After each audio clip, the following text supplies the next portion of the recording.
Greetings of peace and love, everybody. My name is Rob Hotep. I'm broadcasting on behalf of 13scienceastrology.com. Just a quick message.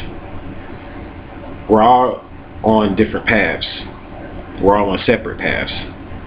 And we can't let the exoteric aspects of our paths come in between us understanding the esoteric truths of our reality.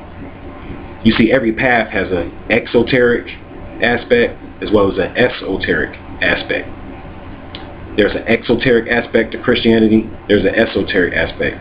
There's an exoteric aspect to Islam. There's an esoteric aspect to it. And I'm saying this to say that even in consciousness, there's an exoteric aspect to those people that are conscious and aware and the way that they carry themselves based upon being universal and mixing up a lot of principles.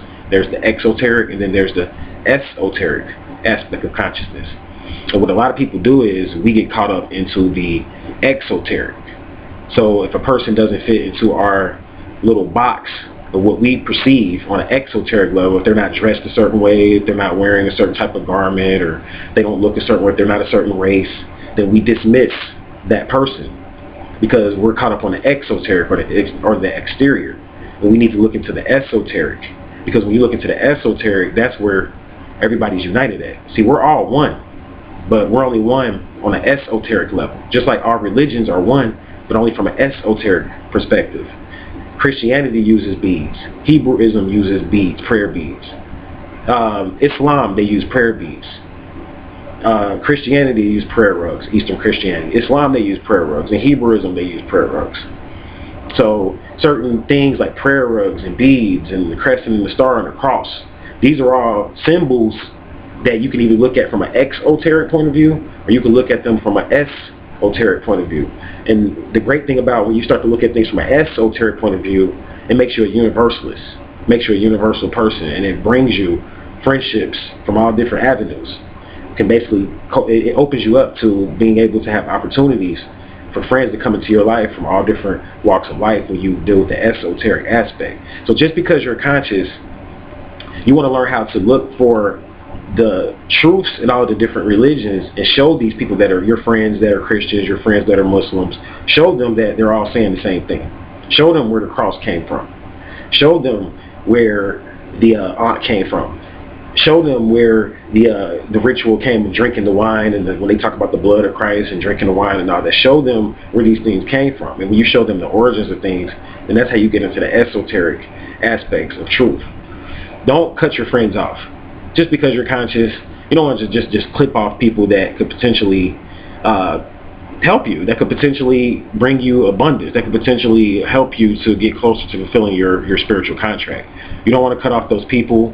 You want to continue to cultivate those people, but the thing is that a lot of times we push people away because we get caught up on the exoteric. You see, like we make this change in consciousness and we're like, well, I'm not Christian anymore. My family goes to church or they do this and they do that, so I want to stay away from them.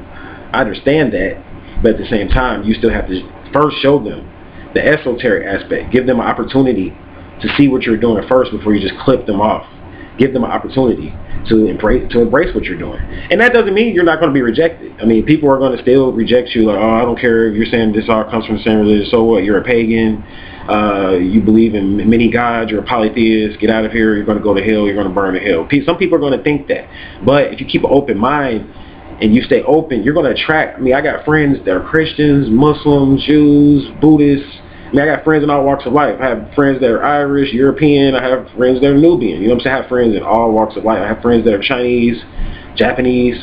You know what I'm saying? And that's because I'm a universalist. I keep an open mind. And I deal with the esoteric versus the exoteric. And that's the best way to keep your life in harmony, to have abundance, to have just overall joy. And to still, you know what I'm saying, be able to teach people and show people how all truth is one and then eventually build up a big circle of just different people from all walks of life. You know what I'm saying? Like to build up a universal circle. That's what it's all about. When they talk about, in the Bible, they talk about the church, you know what I'm saying, the last church that Jesus will come back and set up. This church is going to be a compilation of so-called Gentiles, the Judites, the tribe of Judah. Everybody's going to be involved in this church. And that was a symbolic story because it's talking about how basically we all come together and unite up under the esoteric principle, then that's when we as humanity have achieved ascension. And that's when we can go to the next level.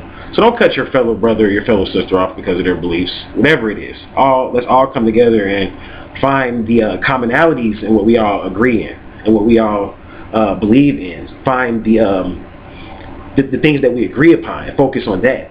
Don't focus on what we disagree upon. Focus on what we agree upon and build from there.